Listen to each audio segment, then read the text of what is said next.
In 2018, Techland, the creators of Dying Light, released a game that many of you probably don't remember or even know about. Utilizing the active player base that surrounded Dying Light, they attempted to revolutionize the Battle Royale scene with everybody's favorite zombie parkour game. Unfortunately, with very limited marketing and a price tag that most were unable to justify, something was bound to go wrong and the game died off in a matter of weeks. Of course, the game that I'm referring to today is Dying Light Bad Blood.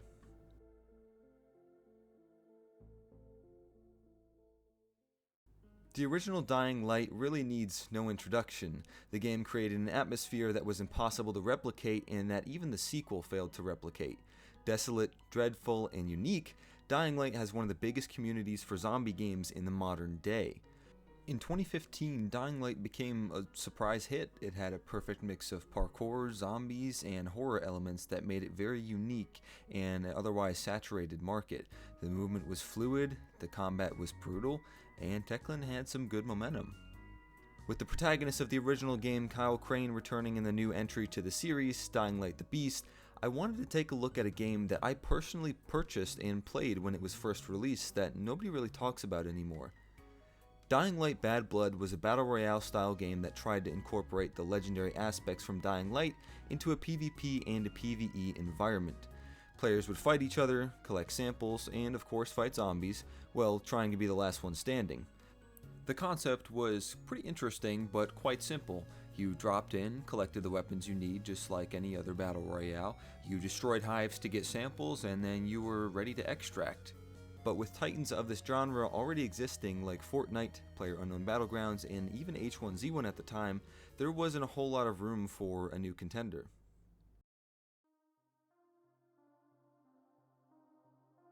With only about a month of marketing and a starting price of $20, Dying Light Bad Blood was released into early access in September of 2018. The game was released only to PC players, with consoles not getting any kind of release throughout the lifespan of the game. The $20 price tag in this edition of the game was referred to as the Founders Edition, which included some exclusive cosmetics but no actual content. The game not being free to play like other battle royales at the time was a change that reflected in the player base almost immediately. The game released and had a top player count of only 450, which dropped to 120 in October of 2018, just 1 month after release. Even though Techland's marketing for the game was very poor and didn't work out very well, YouTubers and video game critics were still making videos and covering this game and getting millions of views on them, so the publicity they were getting was just fine. Now, if a full game consisted of 12 players, then this meant that with the amount of players that were playing, there was only a handful of lobbies that you could actually play in. If you were new, you certainly would be going against players who were far better, or more commonly someone who was cheating. Dying Light Bad Blood utilized easy anti-cheat as their anti-cheat system, which is infamous for not working well and causing issues amongst players. Now, alongside the issue of cheaters, players also felt like there wasn't a very good sense of progression, and the matchmaking system that was in place was very poor and generally didn't do much to stop you from playing with people who were far out of your ranking. Techland released a few updates from month to month after the initial release, which showed some promising development that would bring a little bit of hope to the players that were there, but unfortunately, after releasing a small roadmap only for the month of March in 2019, Dying Light Bad Blood released its final update for the year and went silent. Now we're going to take a step back and talk about some of the updates that did come out within the first couple of months of development.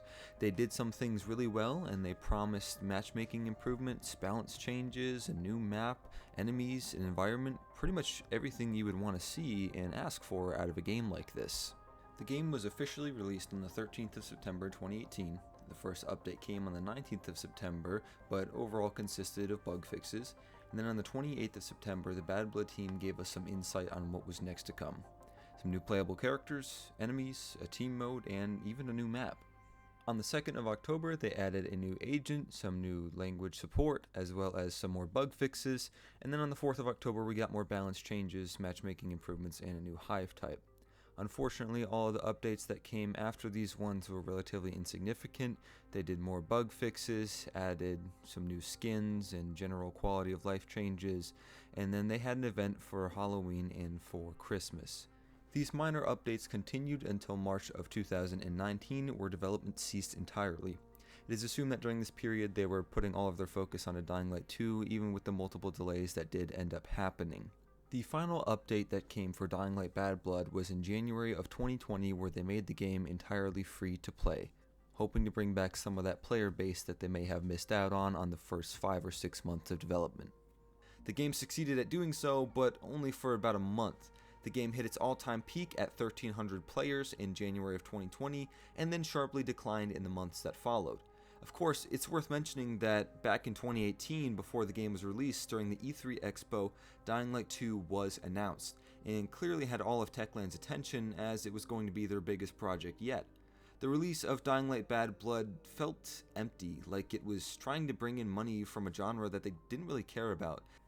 Now, the game could have and probably should have been released as just a DLC for the main game. Separating Bad Blood and giving it a price tag of $20 just kind of gave people a reason not to really play it or want to buy it. If it was released as $5 or $10 as a DLC, then there probably would still be people playing it today. Several Steam reviews from the time expressed concerns regarding these issues, with one particularly detailed critique prompting a developer response that, in retrospect, aged poorly. I'm going to summarize this review really quick because it's a little bit longer. Feel free to pause if you want to read through the entire thing, but this person stated that charging for the game was going to hurt the player base and lead to longer queues and low activity, and that all of the assets that were in the game were mostly reused just from the original Dying Light, and that this game wouldn't survive without a larger community, even if it was free to play. One of the developers of Bad Blood responded to this, saying thank you for the detailed feedback and sorry to hear you're not enjoying the game. This is Techland's first early access game, so we were aware that the player numbers may be small to begin with, but we wanted the most dedicated Dying Light players to be the first to have their say. We're working on adding a lot, and if you follow Dying Light over the years, you'll know that supporting our games is a big deal for us. But the bottom line is that improving the game for/with our founders comes before any thoughts about going free to play. And with the big things we have planned, we think we can keep enough people playing so that matchmaking shouldn't be an issue. Now, the problem with that statement is that it just wasn't really true. If Techland really believed that the original Dying Light players should be the first to have their say, then don't you think the game would have been free for them to kind of test out? And especially since it was in early access, it would have been a perfect testing phase for people who weren't really sure about the game. There was no content that accompanied the game going free to play, and there were no plans for further updates. In 2023, 1 year after Dying Light 2's release, Techland officially pulled the plug as the game was delisted from Steam and the servers were shut down permanently. It was a quiet end to what could have been a unique Battle Royale experience for Dying Light fans. Dying Light Bad Blood wasn't a bad game. It put a unique spin on the Battle Royale experience that no one else really had, and it even took place in the infamous town of Harran, which everybody loves.